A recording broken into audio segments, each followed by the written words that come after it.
Hi అందరికి. ఎలా ఉన్నారు? నేనైతే బాగున్నాను. అండ్ మీరందరూ కూడా బాగుండాలని కోరుకుంటున్నాను. And welcome back to our channel Siri Vijayawada. ఇదొచ్చేసి సాటర్‌డేదనమాట. సో, ఎప్పటినుంచో 2 వీక్స్ నుంచి అనుకుంటున్నా కొవ్వూరు వారాహి అమ్మవారి టెంపుల్‌కి వెళ్దామని. ఫస్ట్ టైమ్ వెళ్ళానండి. ఇదేమో సెకండ్ టైమ్ అనమాట. చాలా రోజుల నుంచి అనుకుంటున్నాను వెళ్ళాలి, వెళ్ళాలి అని. ఎందుకో మళ్ళీ ఒకసారి అమ్మవారిని చూడాలనిపించింది. సో, మేమైతే సాటర్‌డే 11:30కి మార్నింగ్ అయితే స్టార్ట్ అయిపోయాము. కాకినాడ జగన్నాథపురం బ్రిడ్జ్ నుంచి అయితే చాలా దగ్గరనమాట. జస్ట్ 3 కిలోమీటర్స్ అయితే ఉంటుంది. చూస్తున్నారు కదా! వెళ్ళే వే అంతా కూడా చాలా బావుంటుంది. పచ్చని పొలాలతో ఎంతో అద్భుతంగా అనిపిస్తుంది. చాలా దగ్గర 3 కిలోమీటర్సే కాబట్టి చాలా త్వరగానే మేము రీచ్ అయిపోయాము అమ్మవారి టెంపుల్ అయితే. వెళ్ళే దారంతా కూడా భలే అనిపించింది. సో, ఎండలో వెళ్తున్నాం కాబట్టి కొంచెం స్పెక్ట్స్ అయితే పెట్టుకున్నాము. స్టైల్ కోసం కాదు. మీరేం కామెంట్ చేయొద్దు. ఇగ ఎళ్ళే దారంతా బావుందని చెప్పేసి ఒక చిన్న క్లిప్ అయితే అలా యాడ్ చేసుకుంటూ వెళ్ళాము. అమ్మవారి టెంపుల్ అయితే రీచ్ అయిపోయాము. సో, ఎప్పుడు కూడా ఖాళీ ఉండదండి ఈ టెంపులు. ఎందుకంటే అమ్మవారు చాలా పవర్‌ఫుల్ అండ్ చాలా అందంగా ఉంటారు చూడ్డానికి. ఎంత బావుంటుందో అమ్మవారి విగ్రహం. ఏమైనా కోరికలు కోరుకుందాం అని అమ్మవారి ఎదురుగా నుంచునేసరికి మనకేం గుర్తుండవు. అలా చూస్తూ ఉండాలనిపిస్తది.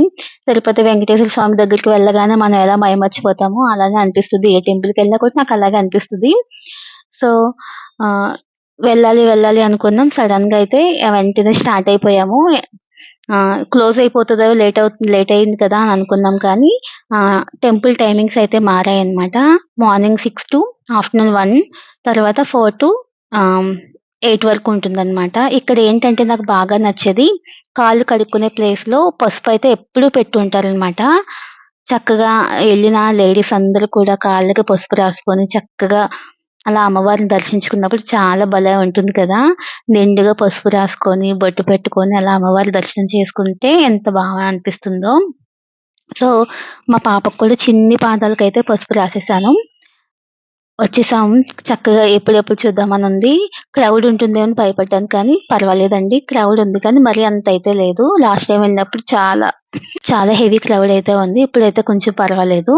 సో, మీరు కూడా అమ్మవారి దర్శించుకోవాలి అనుకుంటే గనక కొవ్వూరు వారాహి అమ్మవారి దగ్గరికైతే వచ్చేసేయండి. కాకినాడ నుంచి అయితే చాలా దగ్గర. అన్ని ఫెసిలిటీస్ ఉన్నాయి. దూరం నుంచి వచ్చే వాళ్ళకి కూడా మంచిగా వచ్చేయొచ్చు. మీకు కూడా అమ్మవారిని చూపించాను కదా! మీరు కూడా దర్శించుకోండి.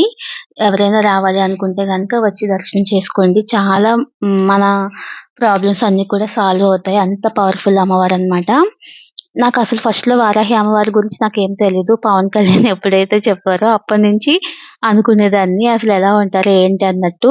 ఎప్పుడైతే ఈ కొవ్వూరు వారాహి అమ్మవారి టెంపుల్ ఫేమస్ అయ్యారో అప్పటినుంచి నేను అనుకుంటున్నాను అనమాట రావాలి, రావాలని చెప్పేసి. సో, 2 టైమ్స్ అయితే వచ్చేసాను.